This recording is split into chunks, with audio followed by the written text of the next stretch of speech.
محرم الحرام کے مہینے میں شادیوں کے حوالے سے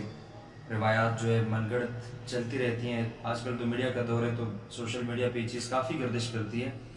کہ محرم الحرام میں شادی نہیں کرنی چاہیے، غم کا مہینہ ہے، اس میں شادی کرنے والے جوڑے جو ہوتے ہیں وہ پھر پچھتاتے رہتے ہیں، پوری زندگی ان کی رسوائی کے ساتھ گزرتی ہے۔ یہ بالکل بکواس ہے۔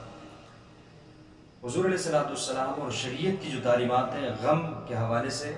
اور سوگ کے حوالے سے 3 دن بتائے گئے ہیں حدیث میں۔ 3 دن تک آپ سوگ منائیں، آپ غم آ گیا آپ پہ، آپ اس غم کو 3 دن منا سکتے ہیں، 3 دن سے زیادہ منانے کی اجازت ہی بالکل نہیں ہے۔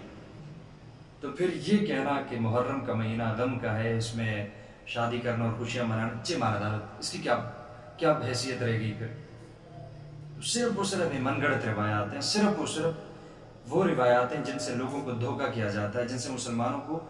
دھوکے میں رکھا جاتا ہے۔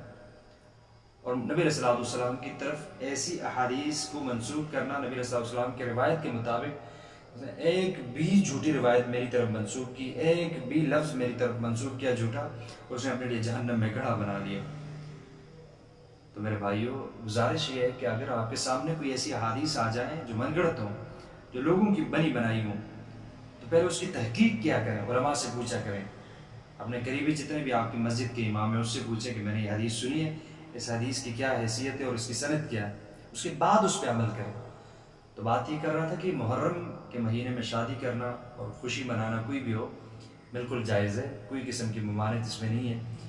کوئی اگر کہہ دے کہ ممانعت ہے، لائے کوئی حدیث، مستند حدیث لائیں پھر ہم مان لیں۔